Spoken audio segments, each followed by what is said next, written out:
प्यारे बच्चों, हिंदी की ऑनलाइन क्लास में आपका स्वागत है। आज हम आपको भारत की खोज का सिंधु घाटी की सभ्यता चैप्टर से उसमें एक टॉपिक है महाभारत। महाभारत महाकाव्य के रूप में रामायण एक महान रचना है और लोग उससे बहुत प्रेम करते हैं, परंतु महाभारत का दर्जा विश्व की श्रेष्ठतम रचनाओं में है। यह कृति परंपरा, दंतकथाओं का तथा प्राचीन भारत की राजनीतिक और सामाजिक संस्थाओं का विश्वकोश है, यानी कि एक डिक्शनरी है।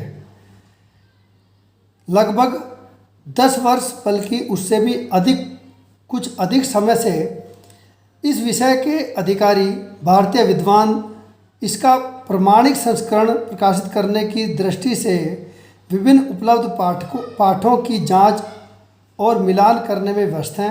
उन्होंने कुछ अंश प्रकाशित करके जारी भी कर दिए हैं, लेकिन यह कार्य अब भी अधूरा है। शायद यही समय था जब भारत में विदेशी लोग आ रहे थे और वे अपने रीति रिवाज अपने साथ ला रहे थे। इनमें बहुत से रीति रिवाज आर्यों से मेल नहीं खाते थे, इसलिए विरोधी विचारों और रिवाजों का विचित्र घालमेल दिखाई पड़ता है। आर्यों में स्त्रियों के अनेक विवाह का प्रचलन नहीं था, किंतु महाभारत की कथा की एक विशेष नायिका एक साथ 5 भाइयों की पत्नी है। धीरे धीरे यहाँ पहले से मौजूद आदिवासियों के साथ नए आने वाले लोग भी आर्यों के साथ घुल मिलकर एक हो रहे थे और इस नई स्थिति के अनुरूप वैदिक धर्म में संशोधन किया जा रहा था। इसने सबको समेटकर चलने वाला व उदार व्यापक रूप ग्रहण कर लिया था, जिससे आधुनिक हिंदू धर्म निकला। यह इसलिए संभव हो सका क्योंकि बुनियादी नज़रिया यह जान पड़ता है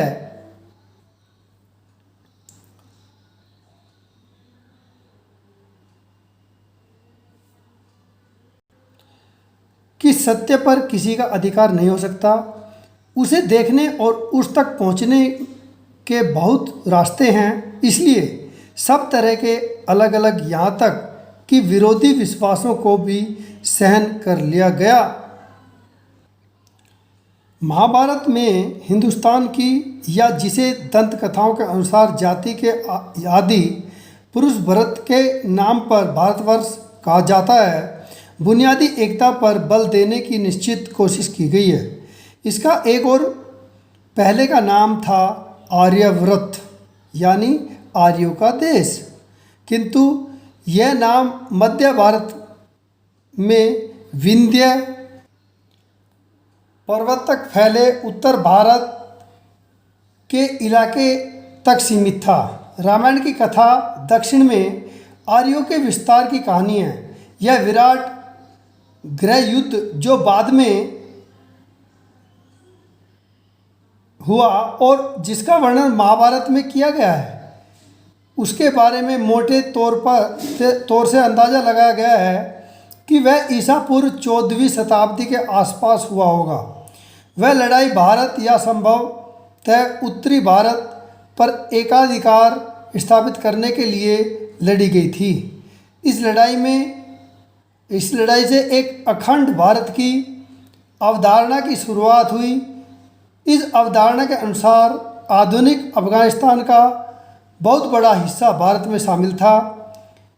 इस हिस्से को उस समय गांधार, जिससे वर्तमान कंदहार शहर का नाम पड़ा है, कहा जाता था और उसे भारत का अभिन्न हिस्सा समझा जाता था। वास्तव में इसी कारण मुख्य शासक की पत्नी का नाम गांधारी यानी गंधार की कन्या पड़ा था। दिल्ली नाम का आधुनिक शहर नहीं, बल्कि इस इलाके के निकट बसे हुए हस्तिनापुर और इंद्रप्रस्थ नाम के पुराने शहर इसी समय भारत की राजधानी बने थे।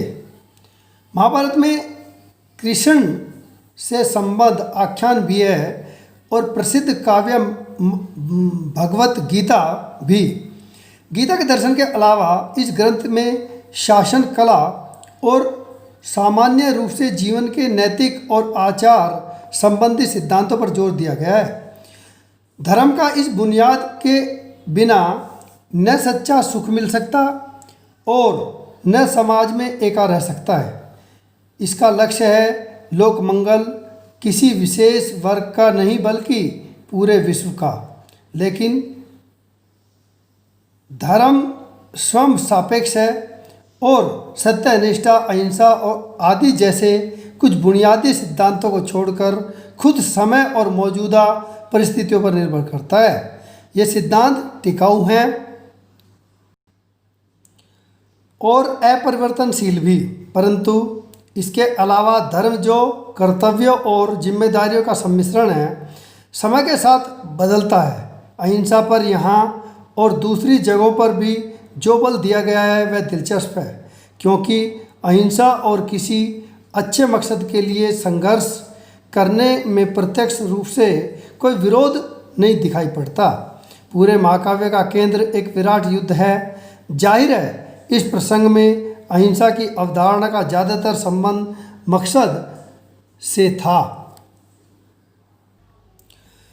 यानी हिंसा की मानसिकता के अभाव से, आत्मानुशासन से, क्रोध और घृणा की भावना पर नियंत्रण से था।